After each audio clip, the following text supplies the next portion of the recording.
नमस्ते दोस्तों, स्वागत है आपके अपने YouTube channel Aradhana and blogs पे। दोस्तों आप लोग कैसे हैं? तो उम्मीद करती हूँ कि आप लोग ठीक होंगे, जहाँ होंगे खुश होंगे, अच्छे होंगे। दोस्तों आज की वीडियो में हम बात करेंगे कि फागुन माह की एकादशी कब है और तिथि कब से प्रारंभ हो रही है, कब समाप्त होगी और साथ ही साथ पारण का शुभ मुहूर्त क्या है, इस दिन हमें और पूजा के अलावा और हम क्या कुछ कर सकते हैं। तो इसी सब विषय के बारे में हम बात करेंगे और साथ ही साथ अगर हम एकादशी का व्रत करते हैं तो हम बाल किस दिन धोएंगे। तो चलिए दोस्तों वीडियो को शुरू करते हैं और जान लेते हैं कि फागुन माह की एकादशी कब है। तो दोस्तों फागुन माह के कृष्ण पक्ष की एकादशी तिथि जो है वो 6 मार्च 2024 को 6:31 यानी कि सुबह में 6:31 से प्रारंभ होगी और एकादशी तिथि समाप्त होगी 7 मार्च को सुबह में 4:14 पे। तो इस तरह से दो तिथियों में कंफ्यूजन है कि किस दिन हम विजय एकादशी का व्रत रखेंगे। जो लोग व्रत करते हैं या जो लोग पूजन करते हैं वो लोग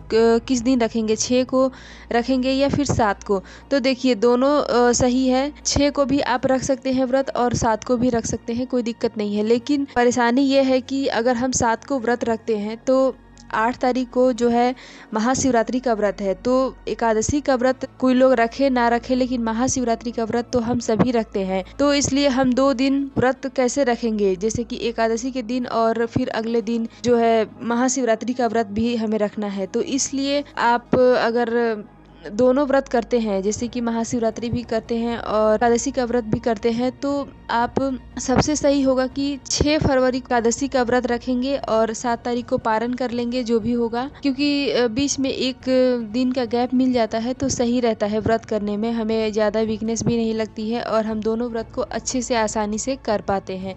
तो इसलिए हमें जो गृहस्थ लोग हैं उनको 6 फरवरी को ही व्रत रखना चाहिए और अगर आप 7 को भी रखना चाहें तो कोई परेशानी नहीं है, क्योंकि उसका भी पुण्य फल हमें उतना ही मिलेगा जितना कि हम 6 को रखेंगे। बस थोड़ा सा बीच में गैप हो जाएगा, जो कि हम लगातार 2 दिन का व्रत करेंगे तो ऐसे में वो सही रहेगा। तो इसलिए जो है हमें 6 फरवरी को ही एकादशी का व्रत हम रखेंगे। दोस्तों इस एकादशी का नाम ही है विजय एकादशी, अर्थात हर क्षेत्र में विजय होती है। इस एकादशी व्रत को करने से हमें हर क्षेत्र में, हर फील्ड में जो है विजय की प्राप्ति होती है। तो इसलिए हमें विजय एकादशी का व्रत जरूर धारण करना चाहिए। दोस्तों विजय एकादशी के पीछे एक प्राचीन कथा जो है वो कुछ इस प्रकार है कि त्रेता युग में मर्यादा पुरुषोत्तम भगवान श्री राम जो है लंका पर चढ़ाई करने के लिए जब समुद्र देवता से मार्ग देने की प्रार्थना करने लगे, तब समुद्र देवता मार्ग नहीं दिए। तब बकलक मुनि की आज्ञा अनुसार भगवान श्री राम ने विजय एकादशी का व्रत विधि पूर्वक किया। तब समुद्र देवता ने श्री राम को समुद्र के ऊपर सेतु बनाने का सुझाव दिया था और साथ ही रावण पर विजय प्राप्त करने में सहायक सिद्ध हुआ ये विजय एकादशी का व्रत। तब से ही मनुष्य जो है विजय एकादशी को व्रत के रूप में मनाया जाता है। इस दिन जो है हमें भगवान श्री हरि विष्णु की पूजा किया जाता है और भगवान श्री हरि विष्णु को पीला रंग जो है वो अत्यंत प्रिय है। इसलिए हमें पीले रंग का ही चीज़ों का प्रयोग ज़्यादातर करना चाहिए। पीले कपड़े पहनना चाहिए स्नान करने के बाद और उसके बाद पूजन वगैरह करना चाहिए। पीला फूल, पीला चंदन इत्यादि में पूजा में प्रयोग करना चाहिए। साथ ही साथ धूप दीप दिखाना चाहिए। भगवान विष्णु के साथ माता लक्ष्मी की भी हम विधिवत पूजन करेंगे। इसके बाद अगर हम व्रत करते हैं या नहीं करते हैं तो भी हमें इस दिन कथा ज़रूर सुनना चाहिए विजय एकादशी का। दोस्तों अब है कि हम बाल किस दिन धोएंगे, महाशिवरात्रि का या फिर जो एकादशी व्रत जो करते हैं उसका। तो देखिए पुरुष भाई लोग को तो कोई परेशानी नहीं है, वो लोग तो कभी भी बाल धो के नहा सकते हैं। लेकिन परेशानी, थोड़ी सी दिक्कत हम महिलाओं को होती है कि हम हर दिन किसी भी दिन अपना बाल नहीं धो सकते हैं, बालों में शैम्पू नहीं कर सकते हैं। तो हमें अगर जो लोग 6 को एकादशी व्रत जो है करते हैं तो वो सबसे पहले तो हम एकादशी के दिन बाल नहीं धो सकते हैं, चाहे आप 6 को करें या 7 को करें। तो आप एकादशी के दिन किसी भी हालत में कोशिश करें कि ना ही बाल को धोएं, तो ज़्यादा सही रहेगा। तो आप जो है अगर 6 को व्रत करते हैं तो आप एक दिन पहले यानी कि आप मंगलवार को बाल धो सकते हैं। देखिए दोस्तों, वैसे तो मंगलवार को भी बाल हमें कोशिश करना चाहिए कि नहीं धोना चाहिए, क्योंकि मंगलवार जो होता है कड़ा वार माना जाता है इसलिए।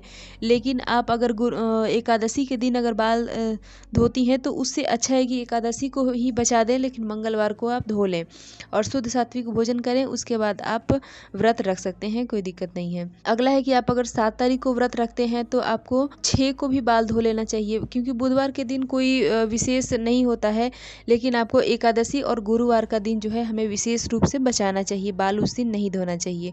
तो आप 6 को भी बाल धो सकते हैं। दोस्तों, अब हम देख लेते हैं कि हम जो है व्रत का पारण कब करेंगे, एकादशी व्रत का जो है हम पारण कब करेंगे। तो दोस्तों, पारण का समय जानने से पहले मैं आपसे एक छोटी सी रिक्वेस्ट करना चाहती हूँ कि अगर आपको हमारी ये वीडियो या जानकारी अच्छी लगती है तो हमारे वीडियो को लाइक करें, साथ ही साथ इसी तरह के और भी वीडियो जानकारी के लिए चैनल को सब्सक्राइब करें।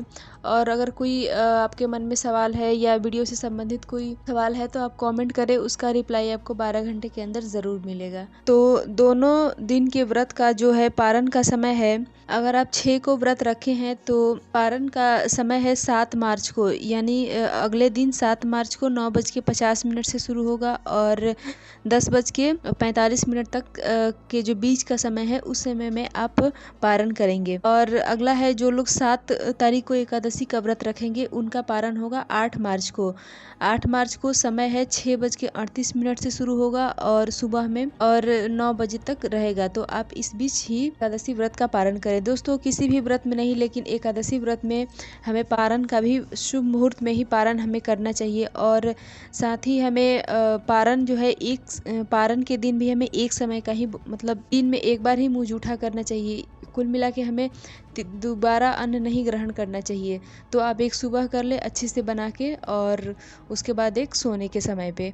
एकादशी व्रत के पारण में भी हमें लहसुन, प्याज और साथ ही साथ सरसों का तेल का उपयोग नहीं करना चाहिए। आप चाहें तो घी का प्रयोग करें, और मसूर की दाल और मूली इत्यादि इन सारी चीज़ों का प्रयोग हमें पारण के दिन भी नहीं करना चाहिए। तो आप इन चीज़ों का ध्यान रखें।